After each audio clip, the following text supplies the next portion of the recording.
सुलेमान अलैहिस्सलाम ने अल्लाह रब्बुल इज़्ज़त से दुआ की, कहा परवरदिगार मुझे एक ऐसी बादशाहत दे जो तूने किसी को ना दी हो। सुलेमान अलैहिस्सलाम ने यह दुआ की, अल्लाह रब्बुल इज़्ज़त मुझे ऐसी बादशाहत, ऐसी शहनशाहत दे कि तूने जो किसी को ना दी हो। अल्लाह रब्बुल इज़्ज़त ने जिब्राइल अमीन के हाथ से उनके लिए एक इम्तिहान भेजा। जिब्राइल अमीन ने उनके सामने 3 चीज़ें लाकर रख दी और सुलेमान अलैहिस्सलाम से कहा कि इसमें से एक ऐसी है जो अल्लाह ने सिर्फ़ आपके लिए चुनी हुई है। मैं आपके सामने तीनों रखता हूँ। अल्लाह ने कहा आप जो चुन लेंगे वो आपकी हो जाएगी। तो उन्होंने पहली चीज़ रखी शोहरत, दूसरी चीज़ रखी दौलत और तीसरी चीज़ इल्म रखा। जब जिब्राइल अमीन ने इल्म रखा सुलेमान अलैहिस्सलाम के सामने तो सुलेमान अलैहिस्सलाम मुस्कुरा दिए, कहा परवरदिगार मुझे माफ़ कर दे, मेरी दुआ गलत थी, मुझे अब बादशाहत नहीं सिर्फ इल्म चाहिए। जब सुलेमान अलैहिस्सलाम ने इल्म लिया, एजुकेशन ले ली, नॉलेज ले लिया, तो जिब्राइल अमीन ने दौलत और शोहरत से कहा कि चलो वापस चलो, तुम्हें सुलेमान ने ठुकरा दिया है। तो दौलत और शोहरत वहाँ कह पड़ी हम कहीं नहीं जा सकते। हमारे रब ने जब हमें बनाया था तो ये हुक्म दिया था कि ए दौलत, ए शोहरत, जहाँ जहाँ इल्म या एजुकेशन जाए उसके पीछे पीछे चली जाना। सुलेमान ने इल्म या एजुकेशन मांग कर हमें मांग लिया है। यह इंटरनेशनल मॉनेटरी फंड की रिपोर्ट है मेरे सामने, वो कहती है 70% of Muslims in South Asia, South Asia मतलब Pakistan, India, Bangladesh, 70% of the Muslims in South Asia they earn less than $2 a day. उनकी रोज़ाना की आमदनी $2 से कम है। आप सोचिए, एक पढ़ाई छोड़ देने से हमने क्या क्या छोड़ दिया। एक पढ़ना छोड़ देने से हम कहाँ से कहाँ चले गए। 2016 के दिसंबर में नोबेल प्राइज़ दिया गया, पिछले साल का, इस साल का होने वाला है। 2016 के दिसंबर में जब नोबेल प्राइज़ दिया गया तो एक जापानी बायोलॉजिस्ट थे, उनका नाम है योवोशुरा ओशिमी। इनको नोबेल प्राइज़ फॉर मेडिसिन दिया गया, नोबेल प्राइज़ फॉर मेडिसिन। योवोशुरा ओशिमी से पूछा गया कि आपने ऐसी क्या चीज़ बनाई है कि दुनिया का सबसे बड़ा इनाम नोबेल प्राइज़ आपको दिया जा रहा है। तो उन्होंने कहा कि मैंने कैंसर की संभवता, कैंसर की पॉसिबल दवा खोज ली है। तो दुनिया ने बड़ा ज़ोर से उनका स्वागत किया, कहा आपने कैंसर की दवा खोज ली? कहा नहीं, दवा नहीं, लेकिन एक क्योर, एक प्रिकॉशन मैंने खोज लिया है। तो दुनिया ने पूछा बताइए ऐसा क्या किया जाए जिससे कैंसर नहीं होता। तो उन्होंने कहा कि जब हम भूखा रहते हैं और हमारी बॉडी के न्यूट्रिएंट्स ख़त्म होने लगते हैं, जब हम भूखा रहते हैं तो हमारे जिस्म के सड़े गले हिस्से को हमारी बॉडी खाने लगती है। जिस्म के सड़े गले हिस्से को हमारी बॉडी खाने लगती है। इसे ऑटोफैगी कहते हैं। अगर आप चाहते हैं कि आपके जिस्म के अंदर के गलीच हिस्सों को, सड़े गले हिस्सों को आपका जिस्म खा ले तो आपको भूखा रहना चाहिए। ये खोज मैंने की है। जब बॉडी ऐसे हिस्सों को खाने लगेगी तब कैंसर का क्वांटम या परसेंटेज कम हो जाता है। कहा डॉक्टर योवोशुरा ओशिमी, एक इंसान को साल भर में कितने दिन भूखा रहना चाहिए कि उसमें कैंसर ना पाया जाए?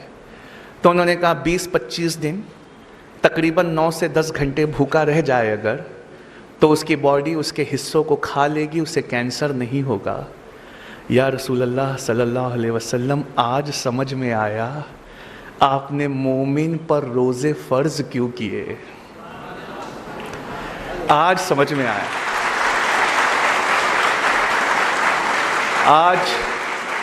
आज ये बात समझ में आई कि क्यों कुरान ने कहा कि रोज़े ना छोड़ना। हम तो इसलिए रोज़े रखते हैं क्योंकि हमारे अल्लाह का हुक्म है। हम तो रोज़े इसलिए रखते हैं क्योंकि हमारे नबी पाक का हुक्म है। लेकिन आज समझ में आया कि इस हुक्म में कौन सी रहमत छुपी हुई है। योवोशुरा ओशिमी को दुनिया का सबसे बड़ा प्राइज़ दिया गया ऑटोफैगी के लिए। ऑटोफैगी यानी जिस्म अपने सड़े गले हिस्से को खा ले। आज से 1438 साल पहले कोई ये हमें दे गया, बस हमारा नज़रिया कुछ और था, हमने उसे दीनी पढ़ाई कहकर ठुकरा दिया। एक जापानी उठा, उसने उस पर रिसर्च की, उसने उसे दुनियावी पढ़ाई से मिलाकर देखा। आज दुनिया ने उसे दुनिया का सबसे बड़ा प्राइज़, नोबेल प्राइज़ दे दिया। ऐ बच्चों, तुम क्यों नहीं पढ़ते? तुम क्यों नहीं कोई चीज़ को रिसर्च की तरह लेते? तुम क्यों नहीं कोई चीज़ को उस तरह देखते जिस तरह देखे जाने का हुक्म है?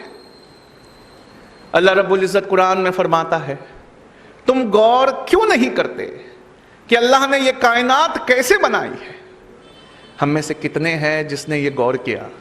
मेरा ज्योग्राफी का क्लास होता है दिल्ली में, वहाँ मैं रॉजर बेकन को हमेशा कोट करता हूँ। सर रॉजर बेकन ये एक बहुत बड़े साइंटिस्ट थे, 12th सेंचुरी के, यूरोप के फादर ऑफ साइंस कहा जाता है इन्हें। इन्होंने साइंटिफिक रिवॉल्यूशन लाया था यूरोप में। अब मैं इनका एक बहुत प्यारी चीज़ आपको सुनाता हूँ। सर रॉजर बेकन कहते हैं, बेशक थोड़ा साइंस और थोड़ी फिलॉसफी हमें अल्लाह से दूर ले जाती है। थोड़ा साइंस और थोड़ी फिलॉसफी हमें ईश्वर या गॉड से वो दूर ले जाती है, पर बहुत सारा साइंस और बहुत सारी फिलॉसफी हमें खुदा के बेहद करीब ले आती है। अगर मैं आपसे पूछूं कि क्या अल्लाह है, तो आप में से अक्सर और बेशतर लोग कहेंगे हाँ है। पर अगर मैं आपसे दूसरा सवाल करूं, उसका क्या सबूत है कि अल्लाह है, तो आप कहेंगे बहुत सारे लोग ये ईमान का मसला है, हमारा ईमान मजबूत है। लेकिन अगर कोई मुझसे पूछे कि अल्लाह है, इसका क्या सबूत है, तो मैं कहूँ कि ये सबूत तो इसी टेबल पे रखा हुआ है। कहा कैसे? 7th स्टैंडर्ड में टीचरों ने पढ़ाया था साइंस की क्लास में, 7th ग्रेड में, ऑक्सीजन सपोर्ट्स बर्निंग। ऑक्सीजन जलाने में मदद करता है। आपने वो एक्सपेरिमेंट किया है ना, कैंडल वाला? एक कैंडल को रखिए, आग लगाइए, उसके ऊपर कुछ ढक दीजिए, जब ऑक्सीजन ख़त्म होगा तो कैंडल भी बुझ जाएगी। तो ऑक्सीजन सपोर्ट्स बर्निंग। और नासा से पूछा कि कौन सा फ्यूल यूज़ करते हो अपने रॉकेट्स में, रॉकेट में ऐसी कौन सी चीज़ यूज़ करते हो कि रॉकेट आसमान में चला जाए? तो वो कहते हैं हाइड्रोजन। कहा hydrogen is the most combustible substance on earth. Hydrogen bomb भी दुनिया के सबसे ताकतवर बॉम्ब में से एक होता है, यानी एक अति ज्वलनशील है। एक जलता ऐसे है कि रॉकेट को ले जाए या पूरा का पूरा टाउन बर्बाद कर दे, हाइड्रोजन। और एक भड़काऊ है, ऑक्सीजन। एक जलाऊ है, एक भड़काऊ है। अल्लाह ने कहा कुन फयकून हो गया, H2O हो गए। दो भड़काऊ एक जलाऊ जब एक साथ आए तो बुझाने का काम कर रहे हैं। H2O क्या है? 2 हाइड्रोजन है, एक ऑक्सीजन है। क्या हमने कभी अपने पानी को इस नजरिए से देखा है? क्या हमने उसमें कभी अपने रब की रबूबियत को तलाश किया है? एक इतना ज्वलनशील है कि रॉकेट्स को आसमान में ले जाता है, और एक ऐसा है जो जलने में सपोर्ट करता है। अल्लाह ने कहा कुन, एक हो जाओ, फयकून, एक हो गए, बुझाने का काम कर रहे हैं। मतलब प्रॉब्लम हमारे नज़रिए में है। हमने दीन और दुनिया को बांट दिया, सोचा कि दीन की पढ़ाई कुछ और है, दुनिया की पढ़ाई कुछ और है। दरअसल ऐसा नहीं है। इस्लाम में सब्जेक्ट के हिसाब से दीन और दुनिया की पढ़ाई नहीं को तकसीम नहीं किया जा सकता। इस्लाम में सब्जेक्ट के हिसाब से एजुकेशन को सेग्रीगेट नहीं किया जाता। इस्लाम में नीयत के हिसाब से पढ़ाई को सेग्रीगेट किया जाता है। एक एग्जांपल देना चाहूँगा।